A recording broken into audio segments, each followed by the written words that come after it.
Assalamualaikum warahmatullahi wabarakatuh. Pada hari ini saya ingin menyampaikan sebuah materi tentang sains informasi, di mana materi saya hari ini akan berjudul Dunia Digital dalam Genggaman Pengantar Sains Informasi.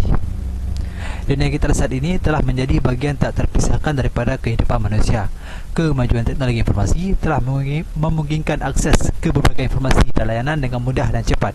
Sains informasi merupakan elemen penting dalam dunia digital yang memfasilitasi pengelolaan dan penyebaran informasi. Intinya, sains informasi adalah jantung daripada dunia digital. Tanpa adanya sains informasi, maka tidak akan berjalan lancarnya sebuah dunia digital. Mari kita akan mengenal tentang dunia sains informasi. Pengertian daripada sains informasi adalah sekumpulan komponen yang saling berhubungan. Komponen-komponen tersebut dan terstruktur yang mengumpulkan, memproses, menyimpan, dan mendistribusikan informasi untuk mendukung pengambilan keputusan dan operasi dalam organisasi.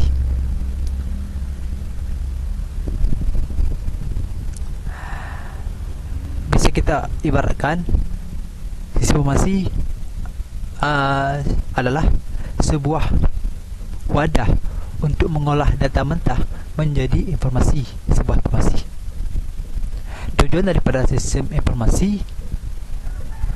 utama daripada sistem informasi adalah untuk membantu organisasi dalam mencapai tujuannya dengan memberikan informasi yang akurat, tepat waktu dan relevan.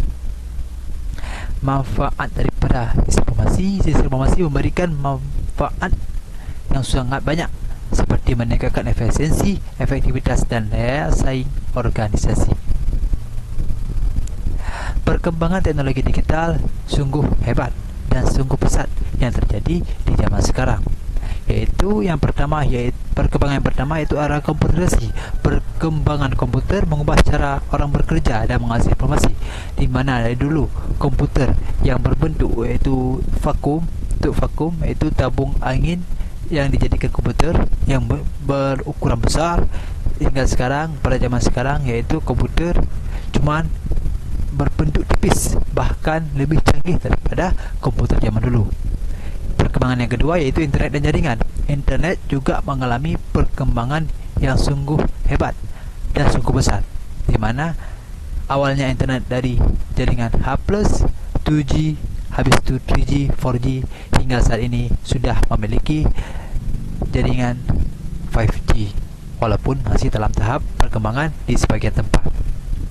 Dan perkembangan yang ketiga yaitu teknologi mobil, yaitu perangkat mobil memungkinkan akses ke internet dan informasi kapan saja dan di mana saja, yaitu di mana perangkat HP ataupun smartphone yang kita gunakan sekarang memudahkan kita untuk mengakses internet dan informasi kapanpun dan dimanapun. Yang keempat, perkembangan teknologi digital yaitu kecerdasan buatan, atau singkatnya daripada Artificial Intelligence. Itu adalah sebuah cabang ilmu komputer yang bertujuan untuk membuat sistem komputer dapat meniru kemampuan intelektual manusia. AI membawa revolusi baru dalam dunia digital dengan aplikasi semakin canggih dan semakin luas. AI pula dapat melakukan tugas-tugas seperti belajar dari pengalaman, mengidentifikasikan pola, membuat keputusan, menyelesaikan tugas-tugas kompleks dengan cepat dan efisien, memahami bahasa, melakukan tugas tanpa bantuan manusia. AI juga dapat digunakan untuk berbagai keperluan seperti mengoptimalkan proses bisnis, meningkatkan pengalaman pelanggan, mempercepat inovasi, menganalisis data medis, mendiagnosis penyakit, merambalkan risiko kesihatan, dan merancang rencana perawatan yang personal bagi pasien. Ya, Itulah sebagian daripada manfaat kecerdasan buatan ataupun AI. Okey. Dampak digitalisasi dalam kehidupan sungguh banyak sebenarnya dampak daripada digitalisasi dalam kehidupan sehari-hari. Tapi saya di sini cuma akan membahas 4 poin saja. Yang pertama, peningkatan efisiensi. Dengan adanya digitalisasi memfasilitasi proses kerja lebih efisien dan lebih cepat. Dengan adanya digitalisasi, proses kerja kita jadi lebih cepat, lebih efisien, lebih akurat dan lebih relevan. Poin yang kedua iaitu sebagai akses informasi. Dengan adanya digitalisasi, informasi tersedia dengan mudah dan cepat, memperluas pengetahuan wawasan. Digitalisasi ini juga bisa kita jadikan sebagai wadah pendidikan, sebagai alat untuk pengetahuan dan alat untuk mencari wawasan. Poin yang ketiga daripada dampak digitalisasi iaitu sebagai perubahan pola kerja. Digitalisasi memungkinkan bekerja dari jarak jauh, mengubah cara orang bekerja dan beroperasi. Dengan adanya digitalisasi, kita dapat bekerja sama walaupun beda daerah dengan cepat dan mudah. Tentunya itu akan menghemat dari segi biaya, waktu dan lain-lainnya. Sungguh berdampak positif bagi kehidupan kerja sehari kita. Poin keempat iaitu tantangan etika, di mana digitalisasi juga menghadirkan tantangan etika seperti privasi data dan keamanan cyber. Tantangan etika dalam dampak organisasi di antaranya iaitu penyalahgunaan data pribadi, penyebaran informasi palsu ataupun hoax, pelecehan online termasuk juga pelecehan seksual, ujaran kebencian, pornografi dan bullying. Untuk mengatasi tantangan etika tersebut, kita dapat menerapkan etika digital dalam berinteraksi di internet, menjaga kesopanan dan melatih orang lain, berpikir sebelum mengirim pesan ataupun konten, dan masih banyak lainnya. Tentu tidak akan kita bahas dalam video ini. Konsep dasar daripada sistem informasi. Sistem informasi ini memiliki 3 konsep dasar. Yang pertama itu data. Data adalah kumpulan fakta-fakta dan angka mentah yang belum diolah. Ibaratkan kita mau masak, data ini sayur ataupun bumbu yang belum diolah apa-apa. Dan yang kedua yaitu informasi. Informasi adalah data yang telah diolah dan memiliki makna sehingga dapat digunakan sebagai pengambilan keputusan. Informasi ini adalah data ataupun bahan mentah tadi, fakta-fakta yang masih mentah yang sudah diolah menjadi sebuah informasi yang siap untuk disebarkan ataupun dipublikasikan. Dan konsep dasar daripada informasi yang ketiga itu sebagai sistem. Sistem adalah kumpulan komponen yang saling berhubungan dan bekerja sama untuk mencapai tujuan tertentu. Okey. Selanjutnya kita akan membahas tentang komponen-komponen sistem informasi. Komponen-komponen sistem informasi terdiri daripada perangkat lunak ataupun yang bisa kita sebut dengan hardware. Apa memang yang disebut dengan hardware? Hardware adalah sebuah perangkat fisik yang digunakan untuk menjalankan sistem informasi seperti komputer, printer, jaringan dan masih banyak lainnya. Hardware ini adalah sebuah perangkat yang dapat diraba dan mungkin untuk dilihat. Singkatnya seperti itu. Dan komponen kedua itu perangkat lunak ataupun software, program yang mengatur dan mengendalikan perangkat keras seperti informasi, aplikasi beserta dan bahasa pemrograman. Iaitu ada berbagai tingkat rendah, tingkat sedang dan tingkat tinggi. Tanpa adanya perangkat lunak ataupun software, maka perangkat keras tidak dapat diatur dan tidak dapat dikendalikan. Dan komponen yang ketiga iaitu data, kumpulan data ataupun angka mentah yang dapat diproses oleh sistem informasi. Dan komponen yang keempat, manusia sebagai pengguna sistem informasi, penggunaan sistem informasi yang berinteraksi dengan sistem dan mengolah informasi. Tanpa adanya manusia, perangkat keras dan perangkat lunak iaitu hardware dan software tidak dapat dikendalikan dan tidak dapat diolah. Tidak ada apa-apanya lah tanpa adanya manusia. Selanjutnya, komponen-komponen daripada sistem informasi iaitu prosedur yang mengatur pengoperasian sistem informasi. bisa kita gambarkan peran prosedur dalam sistem informasi adalah prosedur bagi manusia sama halnya dengan perangkat lunak bagi perangkat keras. Nah, begitu.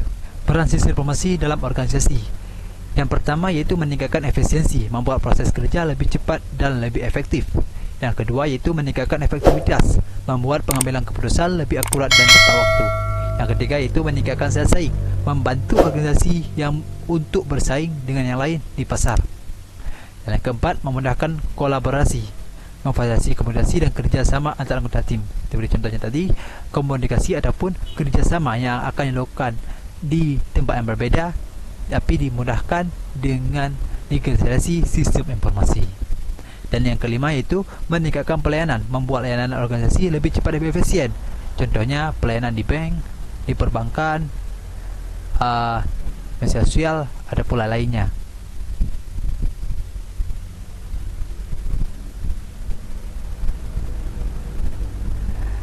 Selanjutnya, tantangan dan peluang sistem informasi. Tentunya di dalam dunia digitalisasi sistem informasi memiliki tantangannya sendiri dan juga peluang yang besar bagi kita. Tantangannya, ancaman keamanan cyber yang semakin canggih membutuhkan solusi yang handal. Dengan adanya solusi yang handal, kita tidak perlu lakukan dengan ancaman keamanan cyber. Yang kedua yaitu tantangan yang ada dalam dunia digital, privasi data. Perlindungan data privasi menjadi isu penting dalam era digital. Dan poin yang ketiga yaitu komputasi awan. Komputasi awan menawarkan peluang baru untuk efisiensi dan skalabilitas. Dengan adanya penyimpanan awan, peluang untuk kerja kita lebih efisien dan lebih skalabilitas lebih normal lah. Dan poin yang keempat yaitu blockchain, memiliki potensi besar dalam meningkatkan keamanan dan privasi data. Selanjutnya, tren terkini dalam sistem informasi. Yang pertama, kecerdasan buatan ataupun AI. AI memainkan peran penting. Dalam otomatisasi analisis data dan pengambilan keputusan. Dengan adanya kecerdasan buatan ini ataupun AI, maka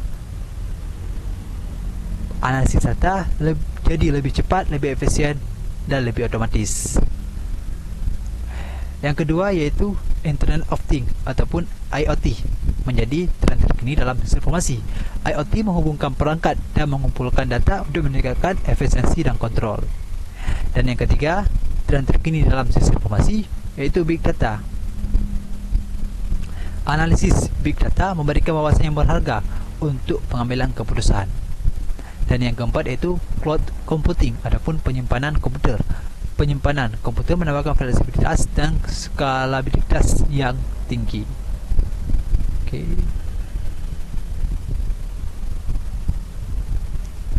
Menyambut era transformasi digital. Transformasi digital merupakan proses adaptasi dan penerapan teknologi digital untuk meningkatkan efisiensi, efektivitas, dan daya saing organisasi. Informasi menjadi kunci dalam menghadapi era transformasi digital. Dengan adanya sistem informasi, maka terjadilah digital yang lancar, efisien, akurat, dan terpercaya. Sistem informasi sebagai jantung daripada dunia digital akan sangat berperan penting dalam dunia digital. Tanpa adanya sistem informasi, maka dunia digital, transformasi digital akan kurang dampaknya. Demikianlah video presentasi daripada saya, materi daripada saya. Jika ada pertanyaan, silahkan tinggalkan di komentar. Maaf jika banyak kata saya yang salah dan kurang, karena saya masih pemula. Ini video pertama saya. Mohon untuk like, komen, subscribe, dan share. Terima kasih atas perhatiannya. Terima kasih telah menonton dan sampai jumpa. Assalamualaikum warahmatullahi wabarakatuh.